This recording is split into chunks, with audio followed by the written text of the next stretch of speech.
Say it out loud. I'm a survivor of workplace abuse. Giving a name to what you're going through is the crucial start to healing. Heliana Ramirez Ph.D. is one of the nation's leading experts in workplace trauma recovery.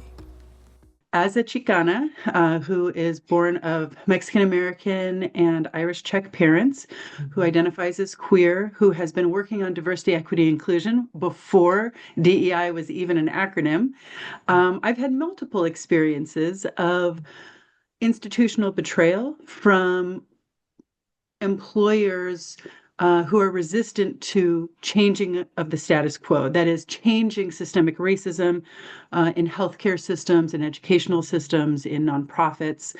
I've been a researcher of racial and LGBTQ related workplace abuse and trauma for many years.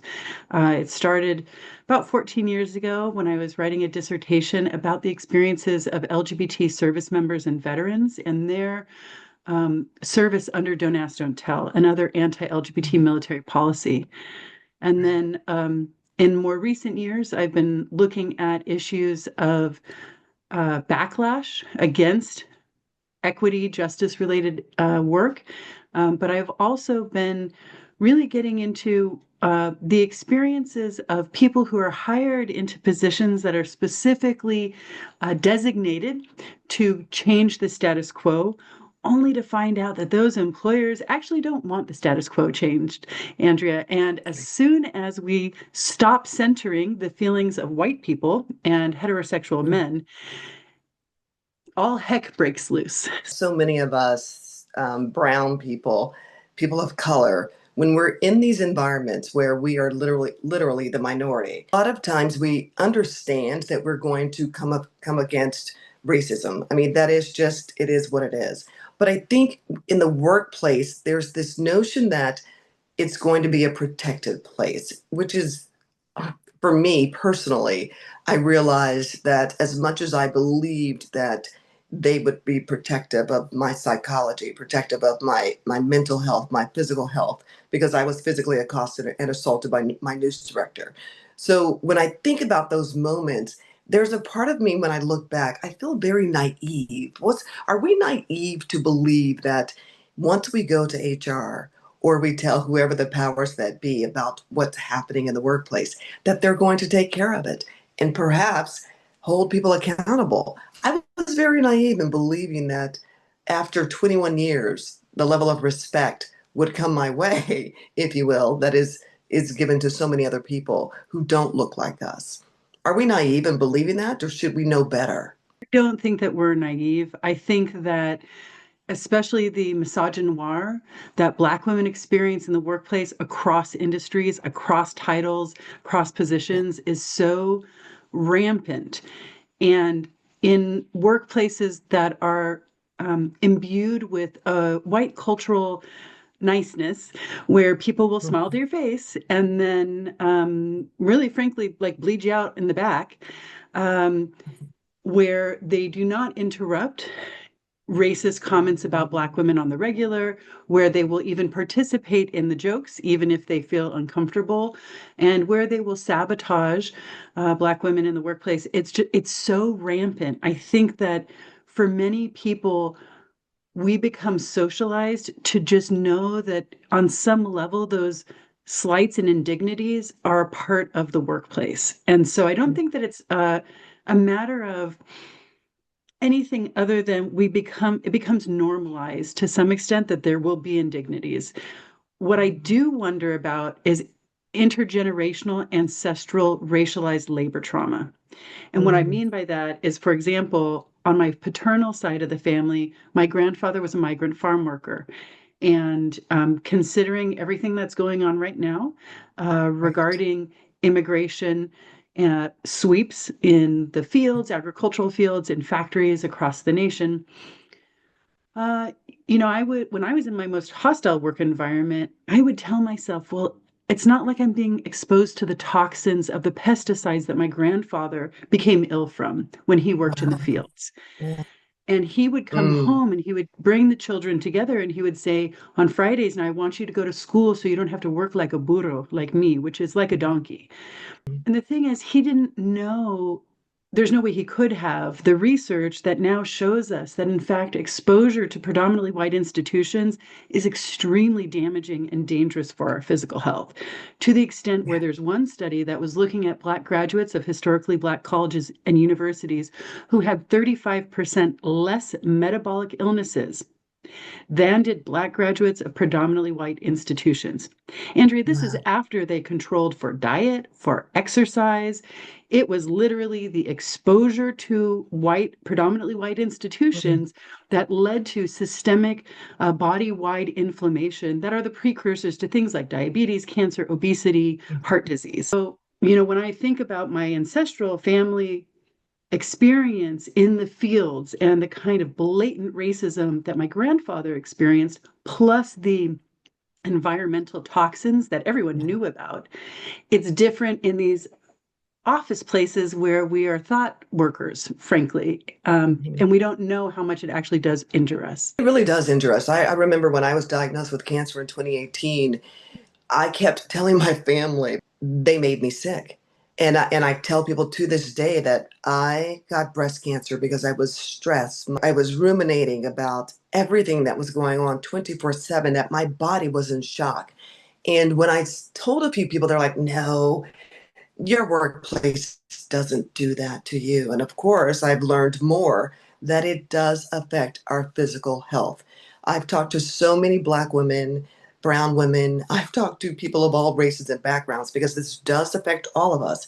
But yet, for those of us who are people of color, it's on another level. The level of discrimination. And the fact of the matter is, when white people are centering themselves in the workplace and they are the ones who are in control, the likelihood of them seeing you and valuing you has diminished. They do see us in a position of inferiority, if you will. We are beneath them in their minds. They'll never say that, but that is really what's going on. So, my question is, if this is systemic and if white people are always centering themselves and they don't want to hold themselves accountable, what can we do? Because we deserve to thrive in life. I want to work. I love my profession, but I can't do my profession or be involved in what I love to do because the environment is not supportive. How do we bridge this wide gap? First, I just want to say I am so sorry that that happened to you, that you were made sick in Oh, that workplace. And as a newscaster, you were doing work that was in service of society. And so thank I you. just want to acknowledge that it was not just an institutional betrayal, but frankly, Andrea, I think it was a societal betrayal that Yeah, you would be working at that level and that there was not the leadership that needed to be there to create a psychologically safe work environment. That never should have happened. I appreciate that. I want to highlight that Black women are leading the nation in creating businesses of their own. If we were Yeah. to look right now, in the last, I think, if I'm not mistaken, last 3 years in particular, we Mhm. see Black women leading the nation as solopreneurs, entrepreneurs who are creating businesses. It gives me shivers, to be honest with you, to think Ugh. about how all of these Black women who are saying, enough. Nope, I'm going to create my own work environment. And this is against all of the odds, just because, venture capitals, it tends to not trickle down to Black women to the same extent as other communities. But the other thing that I'd like to point out is that for many of the women of color with whom I've spoken, and I've been doing some research recently about women who were pregnant at work in abusive Mhm. workplaces and the exposure of their fetuses to the woman's stress hormones and the Oh, yeah, lifelong that. health problems that their babies, if they survive the pregnancy, end up with. So many women of color Wow. with whom I have interviewed, it was not actually a white person, it was another woman of color who did this to them. So Oh my when it is a gosh. Black woman who is doing it to another Black woman, a Latina who is abusive towards another Latina, and they oftentimes are doing this because of their own proximity to whiteness. They have That's it. bought into the system. Mhm. I think those kinds of racial betrayals can cause even more damage to us because we might have kind of taken down our guard even a little bit more, Mhm. assuming that this woman who would understand what it was like for me to go through education to get to this point in my career would then, tear me down in that kind of way. So I think that, what, to your question, what can we do? I think if we are in an industry where it is clear that we cannot make any inroads, or the local politics are such that we don't currently have the legislation in place to back us up, Mhm. then I think we should follow the example of many Black women who are creating businesses of their own if it's possible. But I know for many people, that's frankly not possible because we're Yeah. laden with higher amounts of student debt, for example, than many other communities. A really important piece is to learn what are the warning signs that a potential employer is going to be one of these places that are especially dangerous for us. That is something that can help. And then the second piece is being very clear when we are doing that analysis of the benefits and cost of any job, that we're considering the invisible factors. Many of us will think about, well, if I can make it for another 2 years until retirement, or if I can, get this next title, then when I Mhm. get my next job, that will enable me to do what have you. So often we do not realize that we have a stress-induced analgesia, which is the mammalian response of the body not allowing the mind to know the extent to which we are being physically injured in a Yeah. dangerous situation. And Mhm. so I talk to a number of people who, after they leave the abusive job, they'll say something like, I knew it was like starting to bother me in terms of I wasn't sleeping as well. My appetite was off. I was becoming crabby with other people in my life. But then once they got out of that abusive workplace, a couple of weeks, a couple of months, suddenly the body just starts screaming in pain because it's fine. The person's finally allowed to be in a safe enough environment that they can realize that they're that injured. Yeah. So part of it is like learning what are the multiple factors that would be helpful for us to consider, because of course that employer is not going to be there 10 years later, 15 years later when that illness comes up, and OSHA certainly is not there. As you talked about OSHA, it reminds me, it took a while before that finally became federal law. And Mm. yet I keep telling people, and I believe that when we're talking about psychological abuse, it's very much like that. It's the physical, but we're talking about the mental. What do you think it's going to take for Congress, for states to really understand that bullying and psychological abuse in the workplace does have a detrimental effect, not only on us personally, but if everyone in the workplace is being harmed, how is anyone it's not going to be sustainable. Productivity will diminish. Their profits are going to also diminish over time. How do we get businesses to understand that there is a direct correlation between a culturally safe place and profits? Because at the end of the day, that's what businesses want to do is make money. What is it that we need to do to explain that the psychological is just as important as the physical? Such an important question, and I absolutely agree with you. We would not be, it would be a dishonest conversation to suggest that any company is doing business for any other reason than to make money, of course, for That's profit. it. So that is, clearly a factor on the forefront of many people's minds, as it should be.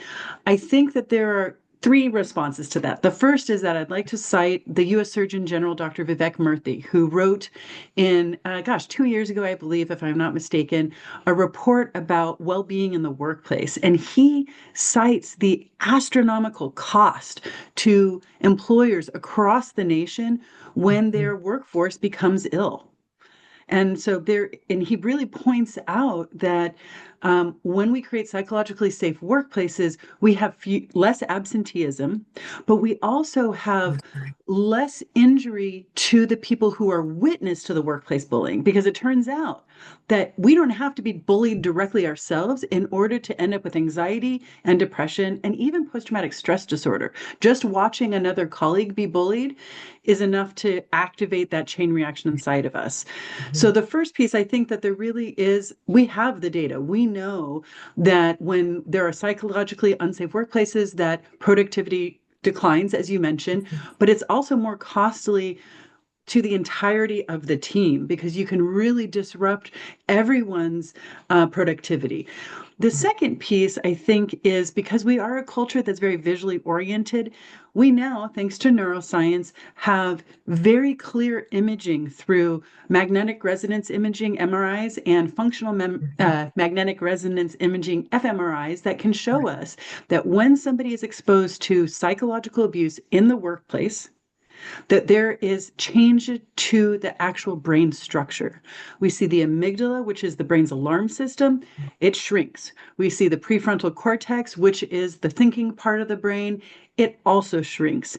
And so we can, if we had a pre-test and a post-test, so we had, a comparison between what the brain looked like before they started and afterward, that's a pretty powerful visual that most people, you don't have to be a neuroscientist to be able to see that, oh yeah, that part's a little bit smaller now. So in court, that for a jury, that's really important too, to be able to visualize what had previously been considered an invisible injury.